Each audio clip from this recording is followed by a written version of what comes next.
नमस्कार, जनता टीवी देख रहे हैं आप। मैं हूं आपके साथ अमन त्रिपाठी। बुलेटिन में बात होगी कुछ अहम खबरों की। देहरादून सचिवालय में मुख्यमंत्री पुष्कर सिंह धामी की अध्यक्षता में कैबिनेट बैठक संपन्न हुई। वहीं बैठक में कई अहम प्रस्तावों पर मुहर लगी।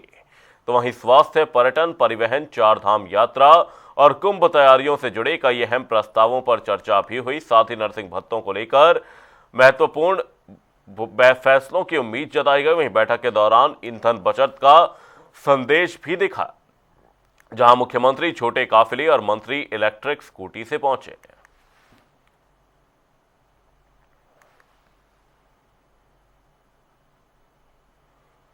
वहीं कैबिनेट बैठक पर कैबिनेट मंत्री सुबोध उनियाल ने बयान दिया है। उन्होंने कहा कि बैठक कुल 22 प्रस्तावों को मंजूरी दी गई, जिनमें मेडिकल, हेल्थ और चिकित्सा शिक्षा विभाग से जुड़े 4 महत्वपूर्ण प्रस्ताव भी शामिल हैं।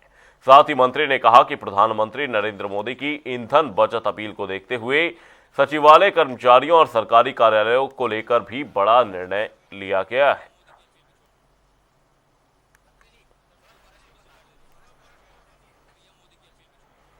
प्रधानमंत्री नरेंद्र मोदी की ईंधन बचत अपील का असर उत्तराखंड सरकार में भी दिखाई दिया। दरअसल कैबिनेट मंत्री गणेश जोशी इलेक्ट्रिक दोपहिया वाहन से सचिवालय पहुंचे, जहां उन्होंने मीडिया से बातचीत करते हुए कहा कि प्रधानमंत्री के मार्गदर्शन का पालन करते हुए अब स्थानीय कार्य इलेक्ट्रिक वाहन से किए जाएंगे। पर आएगी तो देखिए, आज नहीं आई तो कब तो सबको आपको भी आना पड़ेगा। युद्ध लंबा चलता है तो एक ये जो वैश्विक संकट छाया हुआ है पूरे विश्व में है, सिर्फ भारत में नहीं है। और ऐसे में अगर आपने देखा होगा, एक बार जब 65 का युद्ध हुआ था, माननीय प्रधानमंत्री जी ने अपील की थी, लोगों ने एक टाइम भोजन लिया था। कोरोना में प्रधानमंत्री जी ने अपील की, लोगों ने उसको मारा और कोरोना पर हमने जीत पाई। और आज ये वैश्विक संकट जो आ रहा है, डीजल पेट्रोल की खपत कम करके, जैसा कि उन्होंने कहा, उसकी खपत कम करें, विदेश यात्रा से बचें, पब्लिक ट्रांसपोर्ट का इस्तेमाल करें। और 11 तारीख को ऑपरेशन सिंदूर में जब वही आह्वान माननीय मुख्यमंत्री जी ने किया, तो मैंने संकेत दिया है कि हम लोकल काम जितने भी होंगे एक्टिवा से करेंगे। और मैं तब से कल भी मैं जहां भी गया हूं, लोकल कामों में एक्टिवा लेकर गया हूं, और आज भी मैं एक्टिवा से यहां पर आया हूं। और मेरी सब देशवासियों से अपील है कि प्रधानमंत्री जी की इस अपील में अपना खाड़ी देशों में जारी तनाव और वैश्विक संकट की आशंकाओं के बीच नरेंद्र मोदी के संसाधन बचाने की अपील पर कैबिनेट मंत्री खजान दास ने समर्थन जताया। उन्होंने कहा कि देश पहले भी ऐसे संकटों का सामना कर चुका है। साथ ही मंत्री ने कहा कि प्रधानमंत्री ने भविष्य की चुनौतियों को देखते हुए जनता से ईंधन और संसाधनों के सीमित उपयोग की अपील की है। मैं माननीय प्रधानमंत्री जी की अपील की सराहना करता हूं और पूरे देश को इस बात को मानना चाहिए। और ये विषय आज से ही नहीं, कोई नया नहीं है। देखिए, सुभाष चंद्र बोस जी ने भी एक बार अपील की थी कि आप मुझे खून दो, मैं तुम्हें आज़ादी दूंगा। और इसी प्रकार से जब देश के अंदर अनाज का संकट पैदा हुआ था, लाल बहादुर शास्त्री जो हमारे देश के प्रधानमंत्री रहे, उन्होंने कहा था कि सप्ताह में एक दिन हम भोजन नहीं करेंगे। इस बात को लेकर के कहा था, जब संकट की घड़ियां कभी आती है तो इस प्रकार के निर्णय लिए जाते हैं। माननीय प्रधानमंत्री जी ने जो कहा है कि सोना 1 साल तक नहीं खरीदना है, फ्यूल का इस्तेमाल बहुत से कम करना है आपको, और इसी तरह से जो है हर तरह से बचत करनी की, जो विश्व में, संसार में जो चल रहा है इस समय, उसको देखते हुए सारी बातों को लेकर के देश हित में कहा है। इस बात को फॉलो हम सबको करना चाहिए। और मैं तो विपक्ष के मित्रों से भी यही निवेदन करूंगा कि कम से कम देश हित में जो प्रधानमंत्री जी ने जो निर्णय लिया है, उस निर्णय को स्वीकार करते हुए सबको मानना चाहिए। गाड़ी तो मैं तो ये चाह रहा हूँ कि मैं आज भी माननीय मुख्यमंत्री से आज कैबिनेट की बैठक में अनुरोध करूंगा कि जो माननीय विधायक जी के साथ, जो एक माननीय मंत्री जी के साथ जो गाड़ी पुलिस की चलती है, उसको फिलहाल जब आउट ऑफ स्टेशन जाना होता है तभी उसका इस्तेमाल हो और इसको न किया जाए। यहाँ पे जब शहर में रहना है तो एक ही गाड़ी बहुत है, तो इसलिए हम इसको आज बातचीत करेंगे माननीय मुख्यमंत्री जी से। और मुख्यमंत्री जी का भी यही निर्णय है, उन्होंने भी हम सबको दिशा निर्देश दिए कि जितना भी कम खर्चा हो सकता है उतना कम करें। वैश्विक संकट और ईंधन बचत को लेकर प्रधानमंत्री नरेंद्र मोदी की अपील का असर अब उत्तराखंड में भी दिखाई देने लगा है। बता दें कि सीएम पुष्कर सिंह धामी कैबिनेट बैठक में शामिल होने के लिए सचिवालय पहुंचे। यहां उन्होंने अपने काफिले की गाड़ियां कम कर दी। पहले 8 से 9 गाड़ियों के साथ चलने वाले मुख्यमंत्री इस बार सिर्फ 5 वाहनों के साथ पहुंचे।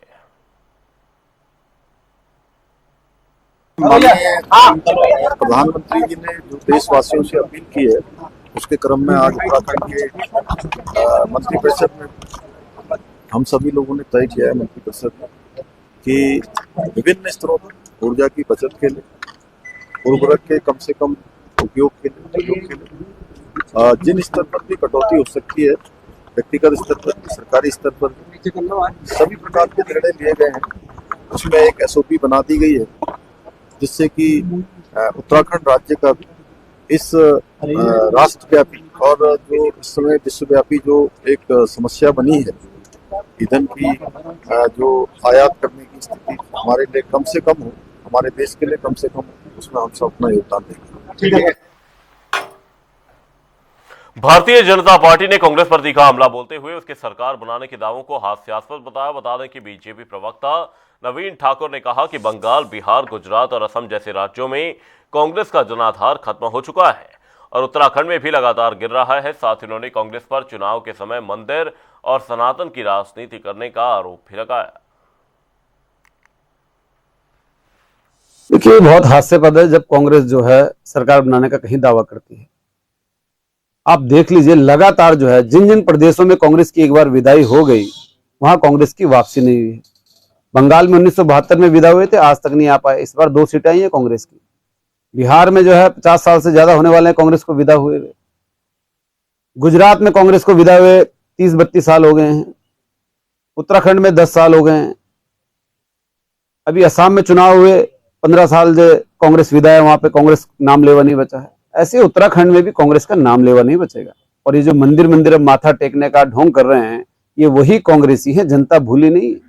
जिनके राष्ट्रीय अध्यक्ष उस वक्त राहुल गांधी क्या कहते थे, हिंदू हिंसा हिंसा, हिंदू मंदिरों में लड़की छेड़ने जाते हैं। ये वही कांग्रेस है जिनके नेता जो है, साउथ के नेता कहते थे सनातन मलेरिया है। अब इनको मंदिर याद आ रहे हैं, अब इनको सनातन याद आ रहा है। जब जब चुनाव आता है तो इनको सनातन याद आता है और चुनाव के बाद लगातार ये सनातन विरोधी और सनातन को खत्म करने वाली ताकतों के साथ खड़े हो जाते हैं। केरल इसका जीता जागता उदाहरण है, कहां पर जो है किसके साथ बैठकर इन्होंने सरकार। चारधाम यात्रा 19 अप्रैल से शुरू हो चुकी है और अब तक 5 लाख से अधिक श्रद्धालु दर्शन कर चुके हैं। मौसम की चुनौतियों के बावजूद श्रद्धालुओं के उत्साह में कोई कमी नहीं है। इस पर कांग्रेस द्वारा यात्रा व्यवस्था पर सवाल उठाए जाने पर भाजपा महिला प्रदेश प्रवक्ता लक्ष्मी अग्रवाल ने पलटवार किया। उन्होंने कहा कि कांग्रेस धर्म और आस्था को भी राजनीति का विषय बना रही है। लक्ष्मी अग्रवाल के मुताबिक श्रद्धालु व्यवस्थाओं से संतुष्ट हैं, जबकि कांग्रेस खिसियाई बिल्ली खंबा नोचे की स्थिति में बयान दे रही है। कांग्रेस के तो वो हाल हो गए कि खिसियानी बिल्ली खंबा नोचे। भाई, पूरे देश विदेश से लोग जो है चारधाम यात्रा करने आते हैं, श्रद्धालु जो है तीर्थयात्री यहाँ यात्रा करने आते हैं और ये सोच के आते हैं कि इतना पावन धाम हमें तो खुश होना चाहिए, हमें तो गर्व होना चाहिए कि चार धाम हमारे उत्तराखंड में है और हमें तो स्वागत करना चाहिए लोगों का, श्रद्धालुओं का। और अगर कहीं कहीं उनको लगता है तो उनको सुझाव भी देने चाहिए। लेकिन केवल और केवल भ्रामक प्रचार गुमराह करके और प्रदेश की छवि को धूमिल करके पता नहीं क्या हासिल करना चाहते हैं। तो इस तरह की जो ये झूठे प्रचार करते हैं, इससे कुछ भी नहीं होने वाला। जनता हर चीज समझ चुकी है। और आप देखिए, तमाम आप सोशल मीडिया पे देख रहे होंगे, तमाम जो श्रद्धालु यहाँ से जा रहे हैं देश विदेश से, वो अपने सोशल मीडिया पोस्ट से ये बताने की कोशिश कर रहे हैं कि चारधाम यात्रा इस बार कितनी अच्छी हो रही है, सारे इंतजाम कितने अच्छे हैं, जगह जगह शासन प्रशासन की टीम लोग मौजूद है, अच्छे अच्छे स्वास्थ्य शिविर लगे हैं, डॉक्टर मौजूद है, तमाम तरह की सुविधाओं को सराह रहे और एक कांग्रेस के लोग जो उस पर उंगली उठा रहे। शर्म आनी चाहिए कांग्रेस के लोगों को। कैबिनेट मंत्री गणेश जोशी एक बार फिर विवादों में है। बता दें कि प्रधानमंत्री मोदी के पेट्रोल बचाओ अभियान से प्रेरित होकर स्कूटी से दफ्तर पहुंचे मंत्री पर सोशल मीडिया में सवाल उठ रहे हैं कि उनकी स्कूटी का इंश्योरेंस समाप्त था। साथ ही कांग्रेस ने इसे नियमों की अनदेखी बताते हुए सरकार पर निशाना साधा। वहीं बीजेपी ने कहा कि मंत्री का कदम पेट्रोल बचाने की अपील के तहत था और कई नेता पब्लिक ट्रांसपोर्ट का उपयोग कर रहे हैं। देखिए, हम स्वयं पे पहले उदाहरण लागू करते हैं, उसके बाद जो है पब्लिक से उपेक्षा करते हैं। आपने कल देखा कितने हमारे नेताओं ने, चाहे गणेश जोशी जी हो, स्कूटी पर बैठकर जो है वो गए और धीरे धीरे आगे इसको जो है और बढ़ावा मिलेगा। माननीय प्रधानमंत्री जी की बात को आम जन में स्वीकारता है और आम जन भी जो है इस ओर अग्रसर हो रहा है। आज मैं देख रहा था, मेरे बहुत सारे मित्र जो है मेरे साथ बस में ही सफर कर आ रहे हैं। तो आने वाले समय पे और इसको बढ़ावा मिलेगा। चाहे दोपहिया वाहन चलाएं, छोटे स्तर पर कहीं सब्जी लेने जाना हो, कोई और काम करना, उसको साइकिल के माध्यम से करें। मैं भी आप सबके लोकप्रिय चैनल के माध्यम से यही अपील करूंगा कि हम सबको इस संकट में, जो वैश्विक संकट है, हम चूंकि 80 से 90% जो है तेल आयात करते हैं, हमारे यहाँ इसका उत्पादन नहीं है, और हमारा एक बड़ा जो है हिस्सा, पैसे का बड़ा हिस्सा, बजट का बड़ा हिस्सा जो है इस आयात पर खर्च होता है। तो अगर हम सब थोड़ा थोड़ा बचत करेंगे तो निश्चित तौर पर उसमें जो है हमें राहत मिलेगी और देश हित में ये बड़ा काम होगा।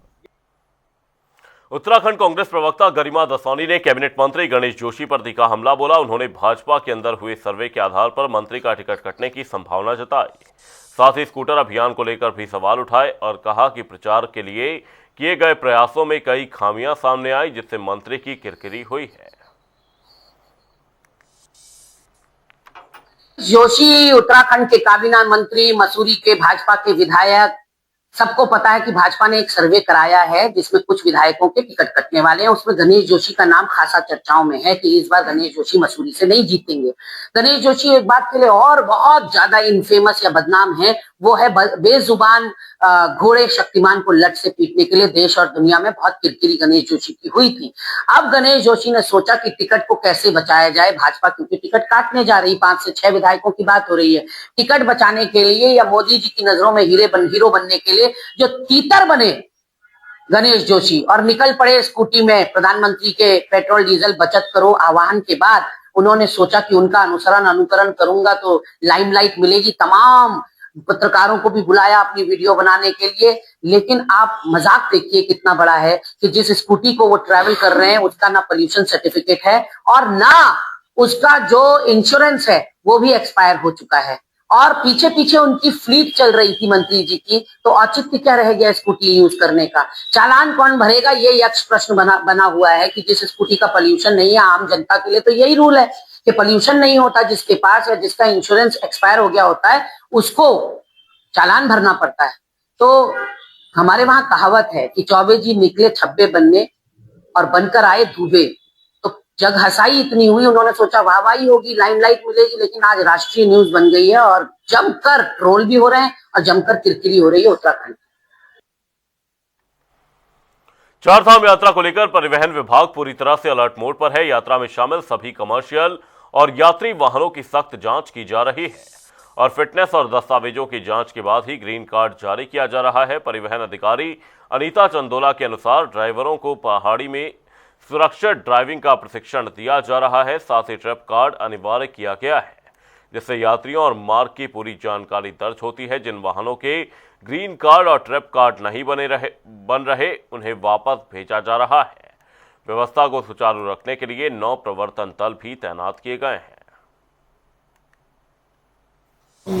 हाँ, परिवहन विभाग के स्तर से 2 तरह के काम मुख्यतः यात्रा में किए जाते हैं। एक तो जितनी भी कॉमर्शियल गाड़ियाँ आती हैं यात्री वाहन, तो उनको हम ग्रीन कार्ड अपने कार्यालय में पूरी फिजिकल जांच के बाद उनकी भौतिक और दशा को वो ठीक है, उचित है पहाड़ पे चलने के लिए, वो जांच के बाद हम उनको ग्रीन कार्ड जारी करते हैं। सारे डॉक्यूमेंट उसमें भी चेक किए जाते हैं और साथ ही जो चालक है, जो ड्राइवर है, उसको भी एक तरह का रिफ्रेशर कोर्स की पहाड़ी मार्गों पर वाहन चलाते समय किस तरह का ध्यान रखना है, जिससे कि सेफ ड्राइविंग के लिए क्या क्या सावधानियां बरती जानी चाहिए। तो ये संबंध में जानकारी IDTR के माध्यम से, जो institute of driving and traffic research हमारा विंग है, तो उसके माध्यम से दी जा रही है। जितने भी हमारे ग्रीन कार्ड केंद्र हैं, चाहे वो आशा रोडी है, हरिद्वार है, ऋषिकेश है और रुड़की में नारसन पर जहाँ पर ग्रीन कार्ड बन रहे हैं।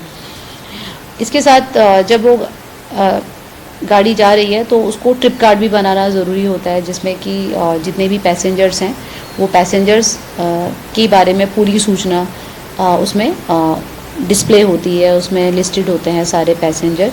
और यही काम फिर हमारी जो यात्रा चेक पोस्ट है, यात्रा चेक पोस्ट उत्तराखंड में नशा मुक्त देवभूमि अभियान के तहत STF और ANTF देहरादून ने मंगलौर पुलिस के साथ संयुक्त कार्रवाई करते हुए लंढौरा क्षेत्र से 18,000 प्रतिबंधित ट्रामाडोल कैप्सूल बरामद किए हैं। पुलिस ने तस्करी में इस्तेमाल बाइक को भी कब्जे में लिया है, जबकि आरोपी मौके से फरार है। बरामद दवाइयों को नशीली श्रेणी में पाया गया। मामले में NDPS एक्ट के तहत केस दर्ज कर फरार आरोपी फारूक की तलाश की जा रही है।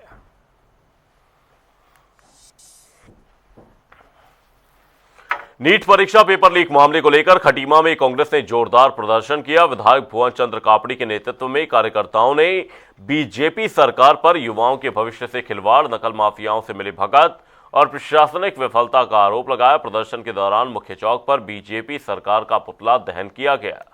विधायक कापड़ी ने कहा कि भ्रष्टाचार और लापरवाही के कारण युवाओं और उनके परिवारों का भविष्य प्रभावित हो रहा है।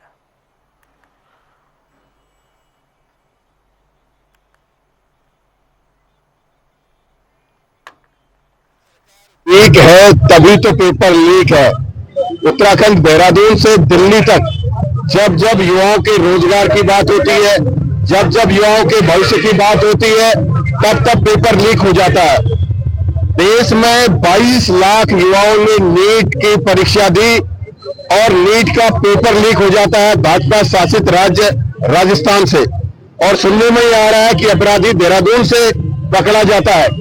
तो आप समझिए, जिस देश में डॉक्टर के बनने के लिए जो परीक्षा, शुरुआती परीक्षा है, उस परीक्षा को पास करने के लिए लाख लाख रुपए में उसका पेपर लीक हो रहा है और युवाओं के मेहनत का सौदा हो रहा है। तो उस देश के युवाओं का भविष्य क्या होगा, उस देश की आने वाली स्वास्थ्य व्यवस्थाएं क्या होंगी, ये एक बड़ा प्रश्न चिन्ह भारतीय जनता पार्टी की केंद्र सरकार पर है।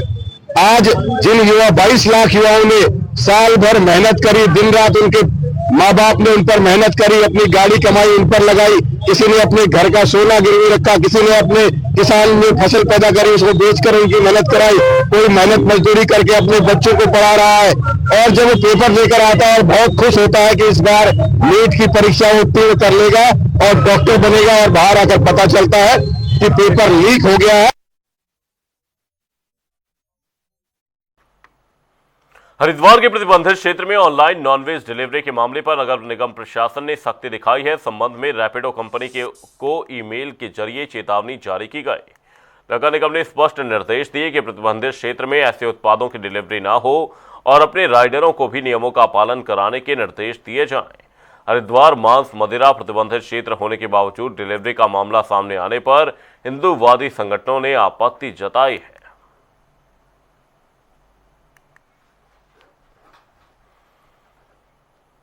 शक्ति फार्म में भीषण गर्मी को देखते हुए श्री जगन्नाथ स्वामी भक्त शिरोमणि मां कर्मा देवी संघ ट्रस्ट द्वारा रुद्रपुर स्थित पीएम श्री अटल उत्कृष्ट राजकीय इंटर कॉलेज में ग्लूकोज वितरण कार्यक्रम का आयोजन किया गया। कार्यक्रम में विद्यार्थियों और उपस्थित लोगों को ग्लूकोज वितरित किया गया। इस अवसर पर उत्तराखंड प्रदेश अध्यक्ष बीना साहू और उनकी सहयोगी बसंती देवी ने सेवा भाव के साथ लोगों की मदद की। वहीं ट्रस्ट के इस कार्य की क्षेत्र भर में सराहना की जा रही है।